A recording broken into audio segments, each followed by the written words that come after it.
Assalamu alaikum. Today we learn lesson number 7, the Abraham Prize from English course book class 4. The Abraham Prize, Abraham का इनाम. Next Tuesday, अगले मंगल we are going to have a special examination in English, said the teacher. उस्ताद ने कहा कि अगले मंगल को हम आप लोगों से एक ख़ास इम्तिहान, इंग्लिश का ख़ास इम्तिहान लेने जा रहे हैं. Many years ago, बहुत साल पहले, there was a boy at this school. इस स्कूल में एक लड़का था called William Abraham, जिसको विलियम अब्राहम कहते थे. That boy passed out of school and become a doctor. अब वो लड़का स्कूल से पढ़ के जा चुका है और एक डॉक्टर बन चुका है. Now every year, अब वो हर साल doctor Abraham gives a prize to the student who gets the highest marks in a special English exam. अब डॉक्टर अब्राहम जो है वो उस बच्चे को जो उस स्पेशल ख़ास इंग्लिश एग्ज़ाम में, ख़ास इंग्लिश के इम्तिहान में अच्छे नंबर्स लेता है या हाईएस्ट मार्क्स लेता है, उनको वो इनाम देता है. On Tuesday morning, मंगल की सुबह, everyone was ready for the exam. हर कोई इम्तिहान के लिए तैयार था. You have to answer 20 questions in 1 hour, the teacher said. उस्ताद ने कहा कि आप लोगों को 20 सवालों के जवाब देने हैं 1 घंटे के अंदर. And remember, you must not cheat. और याद रखिएगा, आप लोगों को चीटिंग नकल नहीं करनी. The students began to do the exam. शागिर्दों ने इम्तिहान करना शुरू किया, लिखना शुरू किया. Wai picked up his pencil and began to write. Y ने भी अपनी पेंसिल उठाई और लिखना शुरू किया. He easily finished the first 15 questions. उसने आसानी से शुरू के 15 सवाल कर लिए. Just then फिर a piece of folded paper landed on his desk. एक कागज़ का टुकड़ा वाई की डेस्क पर आके गिरा.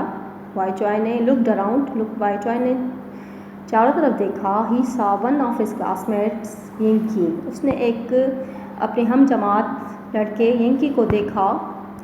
Beating his pen and looking at him, जो कि पेन को खा रहा था और उसे देख रहा था. Wai open the note. Wai ने उस नोट को खोला और पढ़ा. उसमें लिखा था what is the answer of question number 11, कि क्वेश्चन नंबर 11 का आंसर क्या है.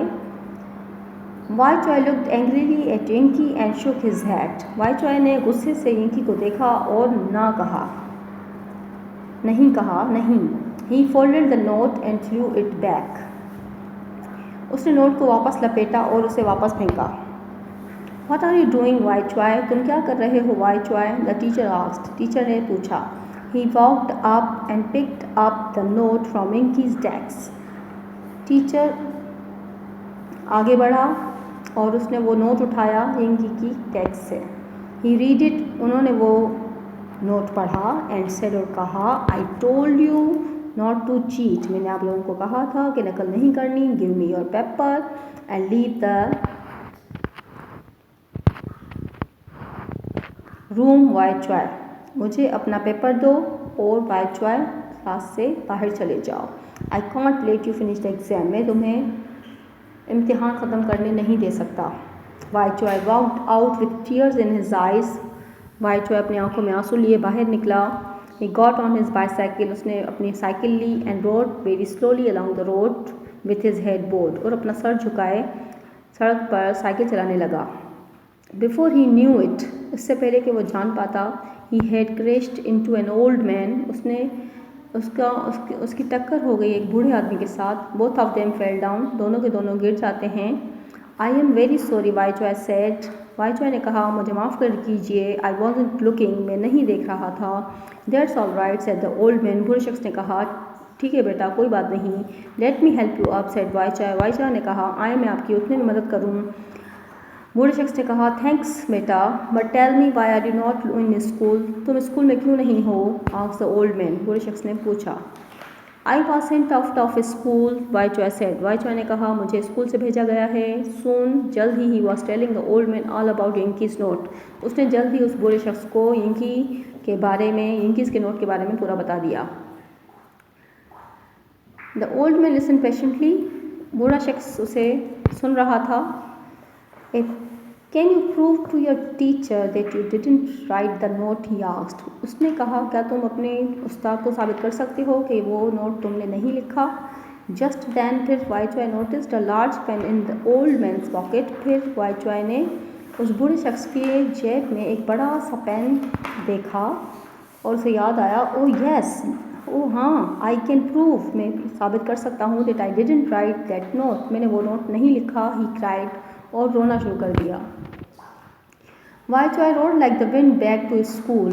वाई चॉय हवा की तरह वापस स्कूल पहुंचा। When he entered the room, जब वो क्लास में दाखिल हुआ, his teacher was marking the exam papers. उसका जो उस्ताद था वो इम्तिहानों के पर्चों पर मार्किंग कर रहा था, नंबर्स दे रहा था। Sir I didn't cheat in exam. Wai Choi ने कहा, सर मैंने चीटिंग नकल नहीं की, इम्तिहान में नकल नहीं की। वाई चॉय ने कहा, that note was written with a pen, वो नोट पेन से लिखा हुआ था। And I always use a pencil, में जबकि मैं हमेशा पेंसिल इस्तेमाल करता हूँ। इनफैक्ट, और हकीकत I don't have a pen, मेरे पास तो पेन ही नहीं है। If you look at my handwriting in the note, अगर आप इस नोट की हैंड राइटिंग यानी लिखावट को देखें, सर यू विल सी, आपको पता चलेगा that it is not my hand writing, वो मेरी हैंड राइटिंग नहीं है। इन एनी केस, और उसके अलावा I had already answer question number 11, मैं पहले ही क्वेश्चन नंबर 11 का जवाब लिख चुका हूँ। The teacher check Wai Choi's answer paper and the note. Teacher ने वाई चॉय का आंसर पेपर और नोट चेक किया। He said, I am very sorry Wai Choi, मुझे माफ़ कर दो Wai Choi. I made a mistake, मुझसे गलती हो गई, प्लीज़ फॉरगिव मी, मुझे माफ़ कर दो। Now sit down and complete the exam, अब बैठ जाओ और अपना इम्तिहान ख़त्म करो। who do you think got the highest marks in the exam? Wai Choi, of course। आपके ख्याल में इस इम्तिहान में किसने सबसे ज़्यादा मार्क्स लिए? वाई चॉय, यकीनन वाई चॉय ने। ऑन स्कूल डे, स्कूल का दिन, when Wai Choi walked up to receive his prize from doctor Ibrahim, जब वाई चॉय स्टेज पर पहुंचा डॉक्टर इब्राहिम से अपना इनाम लेने के लिए, ही वॉज सरप्राइज, उसे हैरानी हुई, that doctor Ibrahim was the old man, doctor Ibrahim वही बूढ़ा शख्स था। He had knock down with his bicycle, जो इसकी साइकिल से टकराया था। थैंक्स।